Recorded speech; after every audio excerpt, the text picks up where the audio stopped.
Goeiedag, ek is Louis van Good News Media. Ons beleef vir Kerstyd en amper verby. En hierdie dae en miskien die dae hierna is daar baie mense wat as gevolg van Kersfees begin dink, begin wonder oor hierdie Christus, oor wie Kersfees gaan. Wat hulle verhouding met hom is. Hulle gaan dalk selfs verder en wonder oor die ewige lewe en hoe dit hulle raak, want Christus is gebore sodat hy gekruisig sou word. Ek wil vandag 'n bietjie met jou deel, kom ons noem dit dan die 4 geestelike waarhede. Ander ouens het dit al die 4 geestelike wette genoem, maar kom ons noem dit waarhede. Die eerste van hierdie is 'n baie sterk een wat ons almal die teks van ken. God het jou lief en het 'n wonderlike plan vir jou lewe. Johannes 3 vers 16 sê vir ons, want so lief het God die wêreld gehad, dat hy sy enigste seun gegee het, sodat elkeen wat in hom glo, die ewige lewe kan hê en nooit verlore sal gaan nie. Johannes 10 vers 10 sê vir ons, hy gee vir ons die rede waarom Jesus gekom het. Hy sê, ek het gekom, sodat julle die lewe kan hê, en dit in oorvloed. Nou, hoe is dit dan so dat so baie van die mense nie hierdie lewe in oorvloed ken nie? Wat ons keer om sê deur God liefgehad te wees, of dat ons ervaar dat ons deur God liefgehad word. Kom ons by die tweede geestelike waarheid. En dit is dat die mensdom is deur sonde besoedel en daarom van God geskei. Gevolglik kan ons nie God sy wonderlike lewe en sy wonderlike plan vir ons lewens ervaar nie. Romeine 3 vers 23 bevestig dit vir ons. Hy sê vir ons, want almal het gesondig en dit ontbreek hulle aan die heerlikheid van God.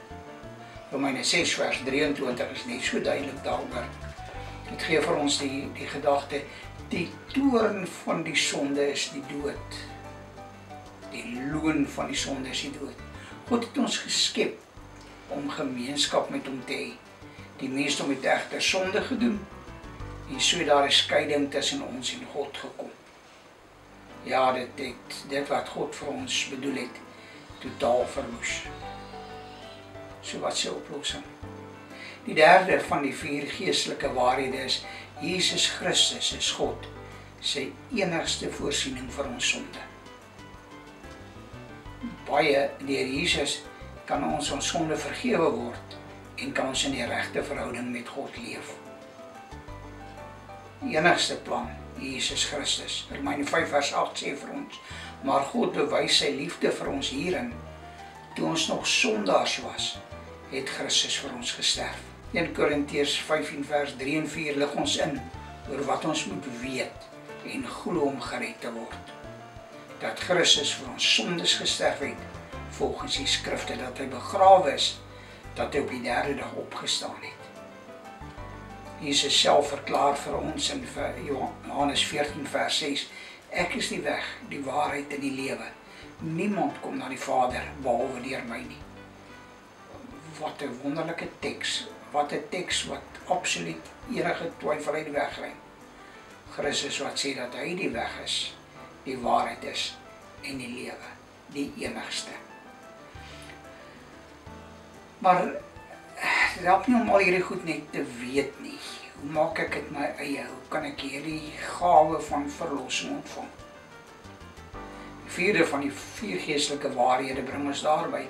Ons moet geloof, persoonlike geloof in Christus Jesus as ons verlosser hê. Ons moet ons geloof op hom plaas, ons vertrou op hom plaas. Dan kan ons die wonderlike plan van God in ons lewens ervaar. Johannes 1 vers 12 sê dit vir ons so duidelik, maar almal wat hom aangeneem het, aan hulle het hy die mag gegee om kinders van God te word, aan hulle wat in sy naam glo. Handelinge 16 vers 31 vertel vir ons, glo in die Here Jesus Christus en julle sal gered word. Ons kan slegs deur genade gered word, slegs deur geloof in Jesus Christus. Kan dit nie verdien nie. Ons kan nie probeer goed doen nie. Al ons pogings skiet ver te kort. Geloof in Jesus Christus as saligmaker. Bewuswording van ons sonde, bewuswording daarvan dat ons self niks daarin kan doen nie. Dat ons afhanklik is van God se genade en dat hy dit vir ons wil gee deur geloof in hom. Hoe doen 'n mens dit? Mens gaan na God toe in gebed, praat met God. Praat met hom in jou hart. Erken dat jy sondig is. Sê vir hom jy aanvaar hom as die koning van jou lewe, jou Here en jou meester, dat jy hom wil volg. Jy kan 'n baie eenvoudige gebed bid. God, ek weet dat ek nie gesondig het en straf verdien. Maar Jesus Christus het aan my plek aan die kruis gesterf, vir my sonde betaal. Ek kom na U toe en vra om vergifnis. Plaas my vertroue in U, my geloof in U, aanvaar U as my saligmaker, my Here, my koning, my God. Dankie vir die geskenk wat U vir my gee, die ewige lewe wat reeds nou begin. Amen. Om 'n kind van God te word, dit is die antwoord in hierdie Christustyd, hierdie Kerstyd. Mag hierdie Kerstyd jou regtig laat dink en laat nadink. Ja, jou dryf om by Jesus Christus as jou verlosser uit te kom. Dat Kersfees nie net geskenke en blinkertjies en liggies is nie, maar dat dit jou ontmoeting is met die lewende God deur Jesus Christus. Baie seën vir jou. As jy verder wil gesels, kyk gerus na ons webbladsy www.goodnewsmedia.co.za. As 'n kontakbladsy, kontak ons. Ons wil so graag verder met jou gesels. Jou help om by die koning van die konings, Jesus Christus uit te kom. Seënwense.